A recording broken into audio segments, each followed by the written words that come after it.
Programa APASB na TV. Apoio Cultural. Walter Beltrame Materiais de Construção.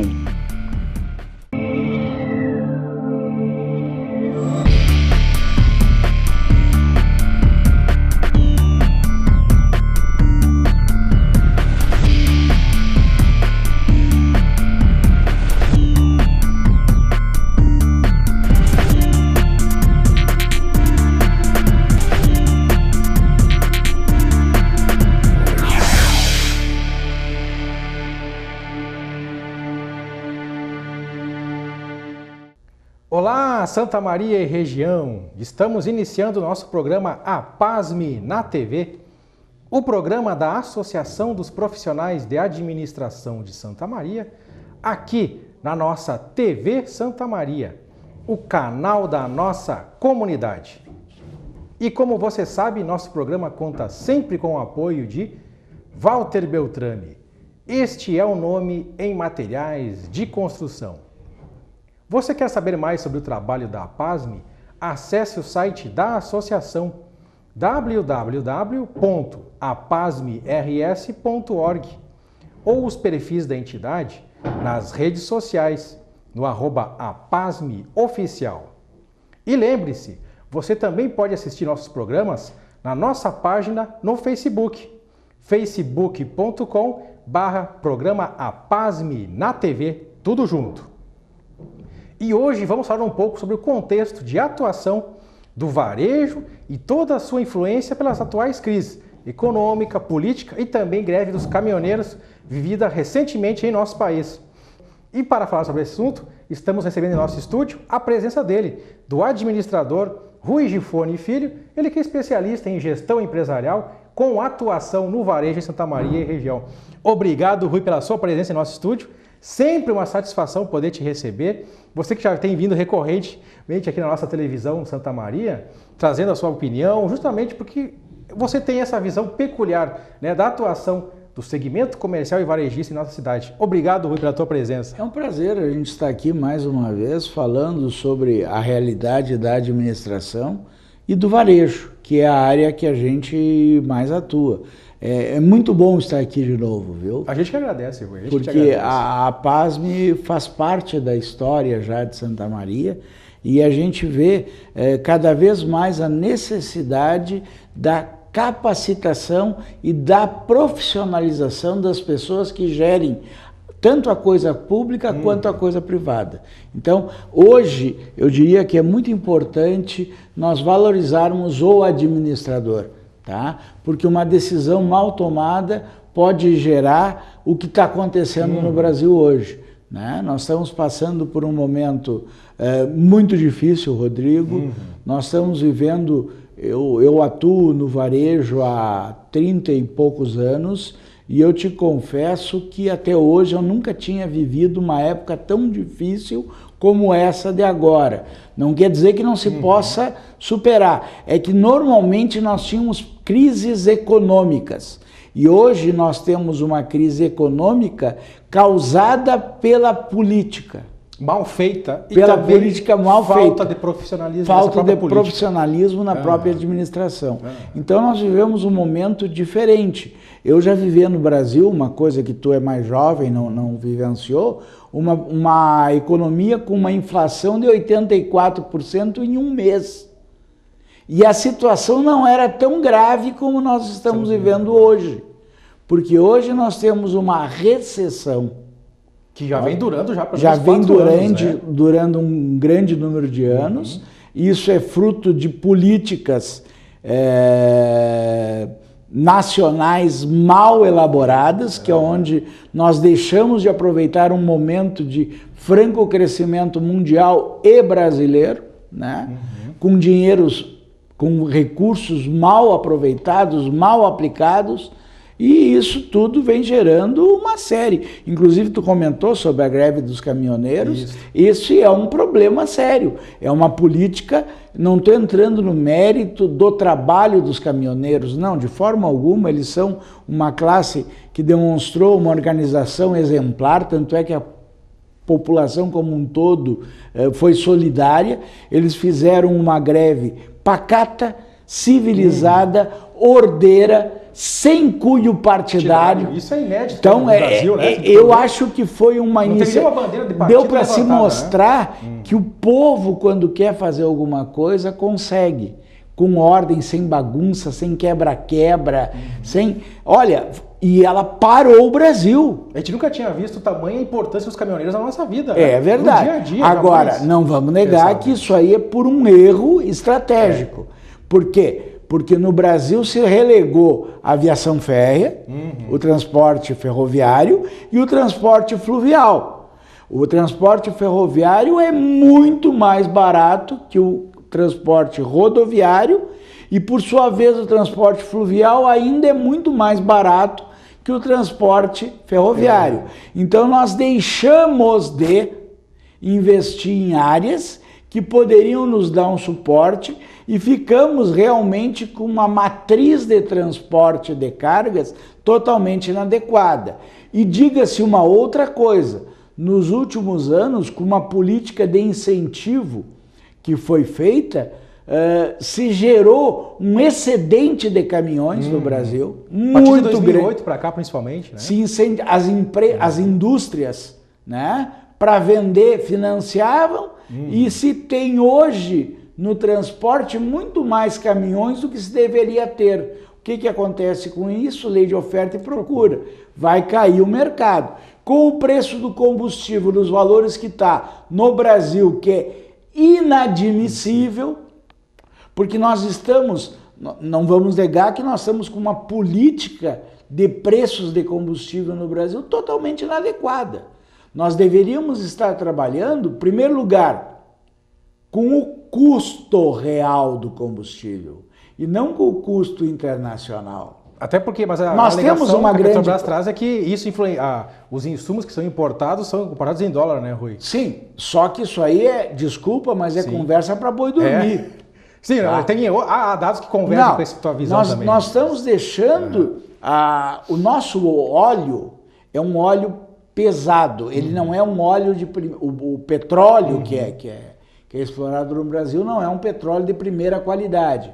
Então ele é um petróleo mais pesado, ele precisa de um refinamento diferenciado.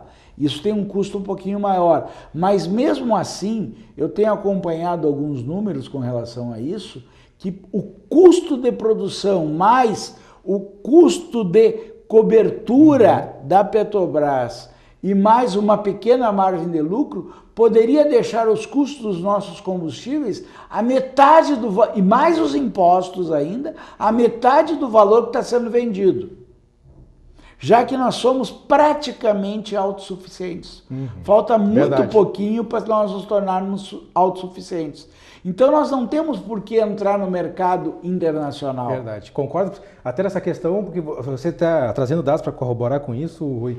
O estudo do DIEESE, a nota técnica 194 do DIEESE, publicada semana passada, nos mostrou que a Petrobras utiliza apenas 68% da capacidade de produção das refinarias. Não tem porquê. Por quê? O que está acontecendo que não se utiliza, então, 80%, que seria o nível mais adequado em administração e gestão? Por que é só 68%? Porque quando nós chegamos a operar com preço internacional, ficou viável trazer a gasolina e o óleo refinado de fora para cá, que antes não era viável. E com isso começou a se tornar obsoleta a produção de petróleo no Brasil. Sim, então nós temos um erro de política. Estamos vendendo óleo cru para fora e comprando o refinado. O refinado que é produto ou seja, produto, né, com valor agregado. Pagando mais.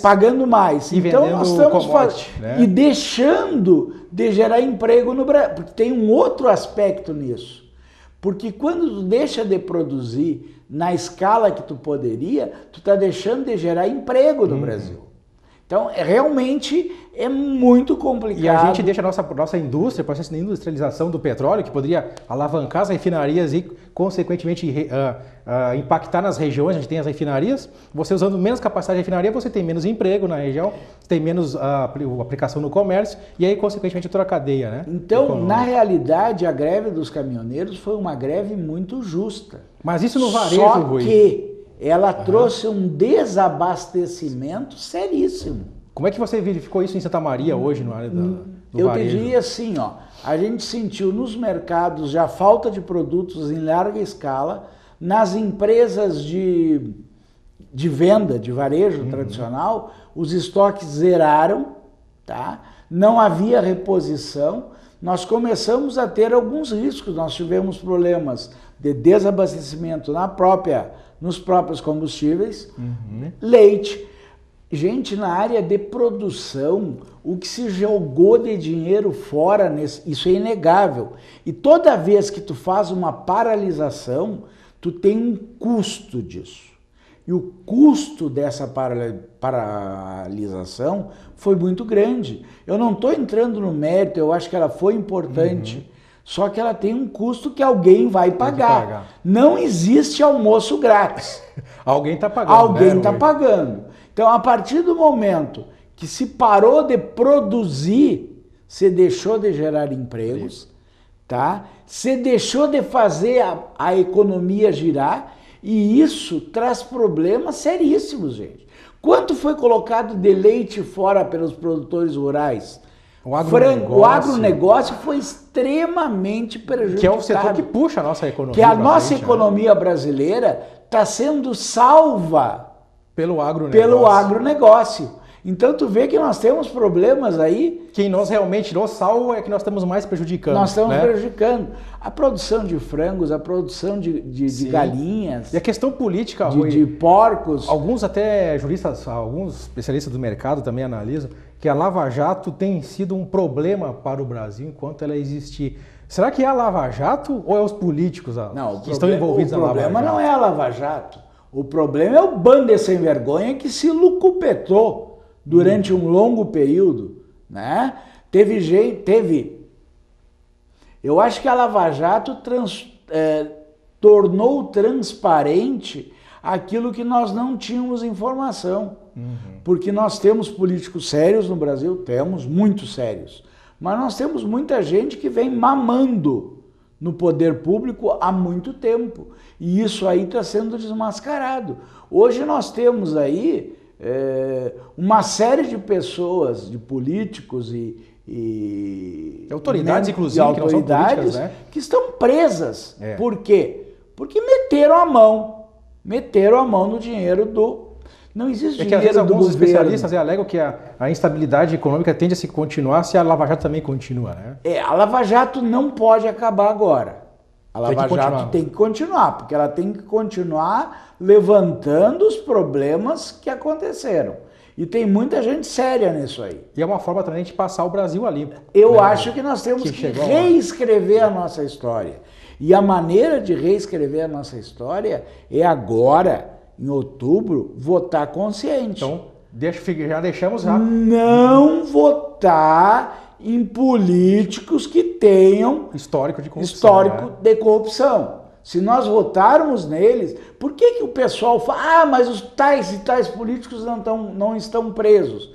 Porque eles têm foro privilegiado. E essa discussão que a gente vai ter que trazer esse ano. Nós precisamos acabar com o foro privilegiado debate, né, Rui? no Brasil, gente. E nesse bloco, olha só, já está passando todo o primeiro bloco, a gente está discutindo justamente essa análise econômica e a influência dessa política da Lava Jato no nosso contexto, né? Nosso tempo de televisão é breve, você aguarda que a gente já volta com mais conversa com o colega aqui, administrador, Rui Gifone Filho. Não saia daí!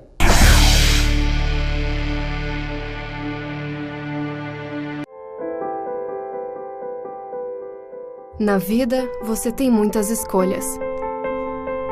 Qual caminho seguir? Qual escola estudar? Qual profissão atuar?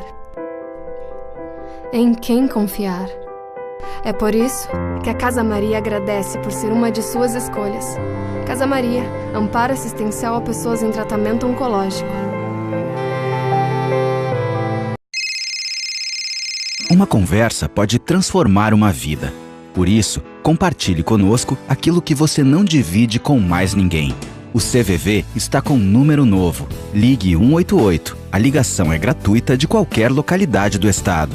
Atendimento 24 horas. Disque 188 e converse com um de nossos voluntários. CVV. Centro de Valorização da Vida. A linha que faz você seguir em frente. Estamos de volta com o nosso programa APASME na TV, o programa da Associação dos Profissionais de Administração de Santa Maria, aqui na nossa TV Santa Maria, o canal da nossa comunidade. Nosso programa conta sempre com o apoio de Walter Beltrame. Este é o nome em materiais de construção. Como você já deve ter percebido, desde o primeiro bloco, estamos recebendo aqui no nosso estúdio a presença do administrador Rui Gifone Filho, ele que é especialista em marketing de varejo e gestão empresarial. Está fazendo conosco aqui uma análise do impacto das crises econômica, política, também greve dos caminhoneiros ocorrida recentemente em nosso país e toda a influência dessas variáveis nas políticas, na gestão das empresas do varejo em nossa região. Rui, a gente quer saber de ti já um pouquinho mais focado, a gente fez esse resgate da influência macroeconômica, né? Também política sobre as empresas, sobre a nossa região central, aqui em Santa Maria também. E a gente tem observado que no último mês teve a Feira Brasileira do Varejo em Porto Alegre, que trouxe muitas tendências, novidades até, e informações relevantes para o segmento. E uma que me chamou a atenção, até a gente gostaria de conversar, até antes de entrarmos no ar, a gente comentou sobre isso, que é a questão das lojas físicas e virtuais ter uma fusão entre essas duas. Será que hoje o empresariado, os clientes já conseguem pensar na fusão entre a loja física e a virtual em Santa Maria, no estado, até mesmo no Brasil? Como é que você verifica isso, que isso vai ocorrer? Até a FBV traz aqui que há uma tendência, pela análise estatística, que até 2020 seja isso já em maior escala no Rio Grande do Sul. Será que vamos chegar tão cedo nisso já, Rui? Não acredito. Eu queria te dizer o seguinte, há uma tendência em que a loja online e a offline se unam. Isso é uma tendência mundial que eu acredito que vai acontecer, mas não com essa rapidez que está se falando. Por quê? Porque nós temos um público hoje, que é o público da terceira idade, que é um público que está crescendo muito no Brasil, com alto poder de compra e sem a familiaridade com o computador. É verdade, isso aí nós vivemos. Então é uma coisa que nós temos que repensar, porque o varejo, ele vem como um resolvedor de problemas. O cliente, quando chega numa loja, eu posso te dar alguns exemplos de empresas que associaram o e-commerce, tá? Com a entrega física na loja. Venda casada. A venda casada. A Amazon, por exemplo, nos Estados Unidos, ela vende pela internet, mas entrega em loja física. Então, esse casamento é muito eficiente. Mas será que não tem problema de custos para o nosso empresário brasileiro? Isso talvez não seja... Porque a gente tem altos impostos, loja física às vezes tem tributação diferenciada. Sim, né? Sim. Nós vamos ter que adaptar, nós vamos ter que passar... Essa legislação também, por isso, né? Que eu acho que não acontece até 2020. Nós estamos em 2018. Isso poderá começar a acontecer, mas essa diferença... Os custos de estoque, a maneira de apresentar o produto, tem uma série de fatores que vão ter que ser corrigidos. Em São Paulo agora, a rede de lojas Carrefour criou o primeiro no Brasil, é um sistema que tu faz a compra no supermercado pelo computador, por internet, tu faz todo o teu pedido, tu marca a hora que tu vai passar com o teu carro e eles vão te dar colocado no porta-mala. Por quê? É o primeiro caso no Brasil, é o Carrefour de Jardins, em São Paulo. Na França, que é a origem do Carrefour, essa venda já responde por 25% das vendas do supermercado. Porque as pessoas gostam de conferir o que estão recebendo.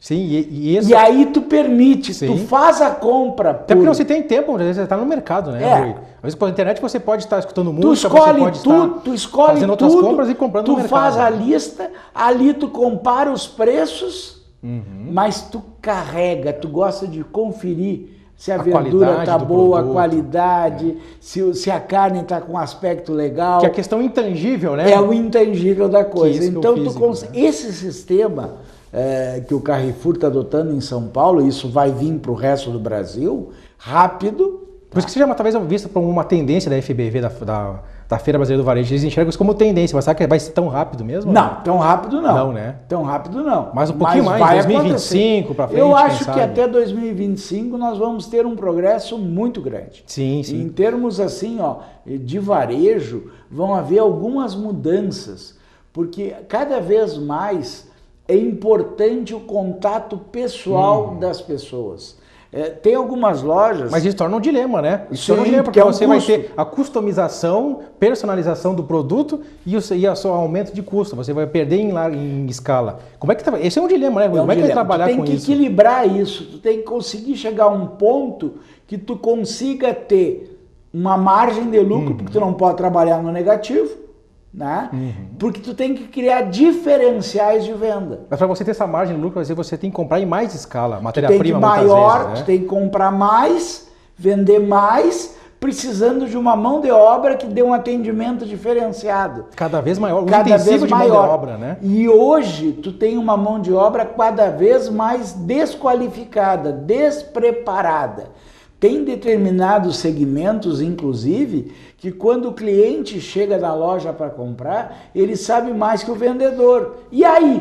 Tu dá um nó no A gente tem um vendedor. gap crescente então, de conhecimento do cliente. Porque e do hoje, vendedor, o que, né? que acontece? Tu vai comprar tal coisa, tu entra lá no Google, pesquisa tudo, tu fica sabendo tudo que tu quer, e muitas vezes o vendedor, ele é só um tirador de pedido. Eu costumo dizer que tem vendedores e tiradores de pedido. Ou atendentes, Ou simplesmente. atendentes. Também. Esses aí tendem a assumir. O que tende a acontecer é tu ter o vendedor, que na realidade é o teu assessor, é aquele que te ajuda a resolver um problema. Mas não é difícil achar esse tipo de É profissional? dificílimo. Isso você nasce ou você forma hoje? Isso tu Ou tem você que pode ter as duas coisas Tem combinadas? que ter as duas coisas, porque tu Porque tem às que vezes ter você uma forma certa tanto e a pessoa não- facilidade, tu tem que ter uma certa facilidade para isso, mas tu tem que ter o grande diferencial, que é a vontade de fazer. Nós vivemos hoje uma geração que bota muito pouca emoção no que faz e tem muito pouca vontade de fazer. Ele acha que as coisas nascem prontas. A facilidade do Google, né? De procurar, trouxe mais Gente, comodidade e, consequentemente, muito você cômodo. pesquisa menos. Né? Só que eu estava vendo Fisicamente, pesquisa menos. Né? Mas são coisas que mudaram. Só que o nosso vendedor, ele tem que ser um assessor, ele tem que ser um parceiro do cliente. até um usuário do próprio produto, para Exato, saber ele os tem benefícios. que conhecer. Aham. Ele tem que conhecer, continua com o mesmo ponto básico lá de trás dos velhos cursos de venda. Tu só consegue vender aquilo que tu conhece. Se tu não conhecer, tu não consegue vender. E vender, na realidade, é simplesmente tornar acessível ao cliente aquilo que resolve o problema dele. Conhecer bem esse cliente, o nicho desse cliente. Tem algumas empresas, por exemplo, que te vendem uma televisão de última geração, mas elas fazem questão de te dar o produto instalado em casa. Pô, Isso é um diferenciação, diferencial. né? Por quê? Porque tu compra um mega negócio com uma imagem linda que tu não consegue fazer funcionar. Não sabe instalar, né? Acontece muito isso com móveis também, né? Móveis. Hoje tem uma carência muito grande, Santa, a gente percebe, de montadores de imóveis, né? Várias lojas têm facilidade de vender, mas na hora de montar é um montador de imóveis para 5, 6 lojas diferentes. Tu tem que marcar com uma semana, Isso. com 15 dias de antecedência, A gente percebe a data da carência montagem. de mão de obra nessa área. Porque as pessoas também, não estão se dedicando. Elas, na realidade, elas estão fazendo aquilo sem prazer, sem vontade, sem emoção. É mais por necessidade que por oportunidade. Com a velha dica do empreendedorismo. Tu tem que gostar daquilo que tu faz, tu tem que ter prazer, tu tem que ter vontade, tu tem que ter emoção. Até para você conseguir empreender, né? Porque o empreendedorismo surge às vezes da oportunidade, né? Não somente da necessidade. Aproveitando esse gancho que tu deu, deixa eu fazer um comentário com vocês. Eu não acredito em motivação externa. Ou seja, nós temos que buscar pessoas que se automotivem. Aquela pessoa que acorda de manhã de bem com a vida, e não aquela que acorda de manhã de mal com a vida. Mas isso o ambiente influencia um pouco. Também, é claro, mas nós precisamos encontrar pessoas que se automotivem.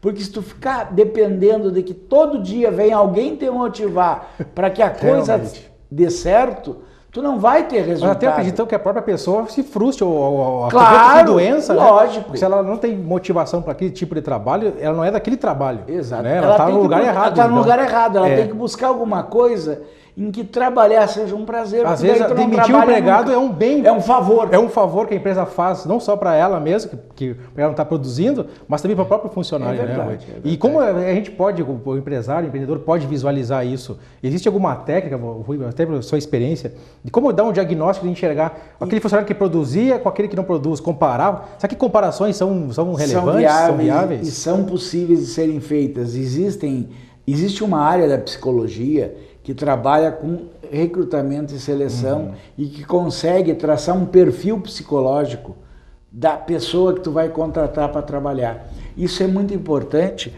porque tu tem que ver se o perfil da atividade que tu vai desenvolver é compatível com a pessoa que tu vai contratar. Senão tu gera uma frustração. E a frustração tem custo. E a rotatividade... E é um risco para a empresa também, né? E a rotatividade de mão de obra é um alto custo para a empresa, porque tu treina, tu prepara, ele até fica bom tecnicamente, mas não tem emoção. Esse comprometimento, essa emoção, essa motivação. Não adianta, né, Rui? Outra questão polêmica que a gente quer trazer, o Rui, nosso tempo, porque a gente sabe que é escasso, mas vamos tentar trazer uma questão polêmica, Rui, que eu vejo que hora ou outra vem à tona nos teus debates também, e também envolve Santa Maria. A não abertura do comércio aos domingos e feriados, tá? Na seu ponto de vista, é mais por uma decisão mesmo sindical dos funcionários, das lojas comerciais, dos funcionários de supermercados, ou também de empresários que também podem estar querendo que isso aconteça? Eu preciso separar esse assunto em dois aspectos. Que é polêmico, né? É polêmico, mas tem o comércio em geral, tá? Que pode abrir nos domingos, não pode abrir nos feriados, mas nós agora conseguimos um acordo com o Sindicato dos Comerciários, entre o Sindilojas e o Sindicato dos Comerciários, nós conseguimos uma liberação para abrir 4 feriados por ano, que eu acho que é uma vitória. Sim, o ano tem 10 feriados, tá? Nós vamos conseguir... Pelo menos 40%, né? Nós vamos conseguir abrir 4. Desses 4, os funcionários vão ganhar um prêmio pela abertura e ficou estabelecida uma coisa nova, criada em Santa Maria, que o funcionário que trabalha num feriado não pode trabalhar no feriado seguinte. Então isso vai gerar emprego. Ah, perfeito. Isso gera emprego e não obriga o funcionário a trabalhar todos os feriados. Então, na realidade, dos 4, ele vai trabalhar 2. Então, isso foi um progresso significativo na área de varejo. Bom, com relação à abertura do comércio, então, é mais ou menos isso. Aí nós temos o domingo, que os shoppings abrem, o comércio de rua não abre. Mas são características de cada segmento de negócio. Agora nós temos o caso mais sério, que é o caso dos supermercados.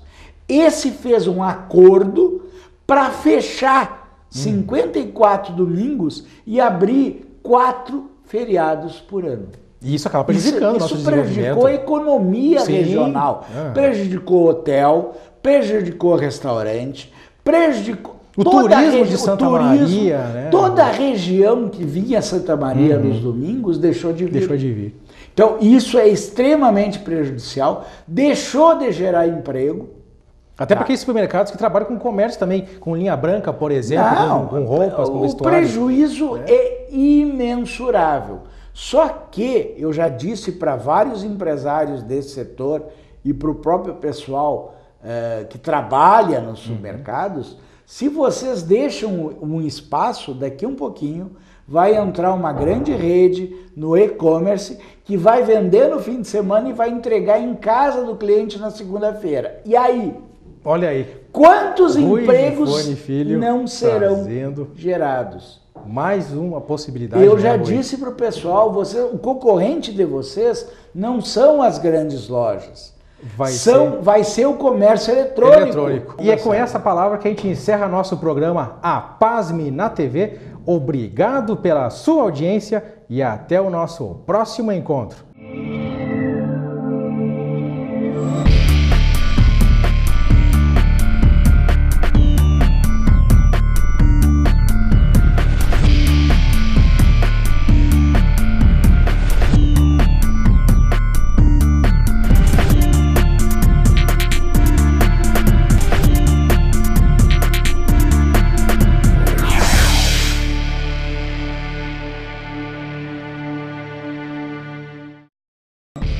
Programa APASB na TV. Apoio Cultural Walter Beltrame Materiais de Construção.